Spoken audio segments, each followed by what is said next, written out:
engine twisting in the engine bay, rotating upon revving it. If you have an LR4 that is vibrating or has a clunk upon heavy acceleration, this video is for you. I'm not gonna get right into saying it's definitely one thing or another. I'm not gonna tell you to start replacing parts ASAP. We're gonna be looking at how to look at the symptoms and diagnose exactly what's going on as well as we can before we start throwing parts at it. A bad engine mount can be deceptively similar to drivetrain issues. So we're gonna try to diagnose and separate those. If what you're feeling is a shudder or a judder upon heavy acceleration, that's a separate issue, and I'm gonna address that in a different video. But if you're feeling vibrations, a thunk upon heavy acceleration, or a slight delay in the vehicle actually moving when you hear the engine rev up, those symptoms point to something different. So once my engine mount did fail, I started noticing this slight delay, talking about 1/10 of a second between the engine revving and the vehicle moving. And so this generally indicates there's some sort of flexing or compliance going on in the drivetrain causing that delay. The engine mounts on these are often misunderstood. They're oil filled, and in my case, when my driver's side engine failed, there was smoke coming from under the hood, and we had just had the valve cover done on this truck a month before maybe, and so we assumed that it was the valve cover again, but actually it was the engine mount hydraulic fluid leaking down onto the exhaust and smoking.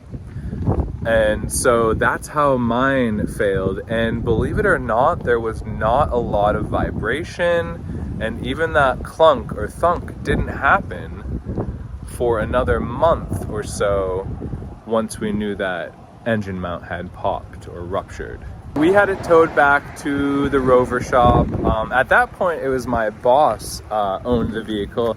I actually bought this off her, mainly because I knew the history. She babied this thing. So we had it towed to the shop, and the guys that did the valve cover checked it out and let us know that actually it was not the valve cover, it's the engine mount that popped. And so when I went over there, the tech showed me something. We opened the hood and revved the engine, and you could see the whole engine twisting in the engine bay, rotating upon revving it. And he said that he has seen these fail so bad that the engine actually smashes up into the radiator from twisting so bad. So that was pretty positive proof. And plus they had it on the lift, and they found the ruptured mount. So we knew what it was at that point. And so really one of the main points I want to make in this video is that the timing with the symptoms can be deceiving or not intuitive. In my case, like I said, it was a month or two before we started feeling vibrations and that clunk or thunk on heavy acceleration. So for me, it was just smoke initially was the only symptom. And so that's where these are a little bit tricky. It can be smoke or vibration or a clunk or all three. And you can't really rule it out one way or another until you really go through all the symptoms. So driveline issues can present similar with that delay or even a clunk or vibration. But the key thing to remember there is it changing with vehicle speed or is it changing with engine RPMs? So that's the key difference there to rule out a drivetrain issue. Another thing to rule out is exhaust rubbing, but that's generally a higher pitch kind of rattle noise. So that's something else to rule out. And then it could also be suspension, tires, but that's going to be more related to road surface and cornering and overall speed versus RPM, engine RPM. You know, definitely at idle, you're not going to feel any of those things if you're stopped. So again, the goal is to not just start throwing parts at it and not just send it off to the shop and hope they find the right thing. The goal here is to notice all the symptoms, exactly when they happen, and try to use those to guide our diagnosing instead of just going in blind and just hoping for the best. So I do have another video kind of showing a little bit of what I ran into while replacing that driver's side engine mount, so you can check that out. And I do plan on making another video diving a little bit deeper into the subject, and I'll be replacing the passenger side mount at some point, because I do think I'm getting a little bit of vibration now. I haven't inspected this one, so I don't know if it's ruptured.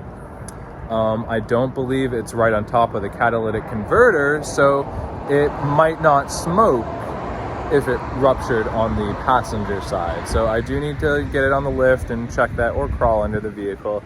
But I'm getting a little bit of vibration both at idle and while underway. It's very subtle. It feels like a V8, but if you've been in these vehicles when the engine mounts are all intact, you can hardly feel the engine running at all because they're so isolated. The unibody as well as the ladder chassis, it's very well isolated. So I'm feeling a little bit of vibration. It's not much, but it's a little bit more than there should be. So I'll be doing some diagnosing myself. But the goal here is to not spend a ton of money, because these vehicles are expensive enough without spending unnecessary money. So that's the goal here, is to try to stay on a clear path to diagnosing and fixing the actual issue. So hopefully this video will save someone some money out there, and check out my other LR4 content if you are dealing with one of these vehicles.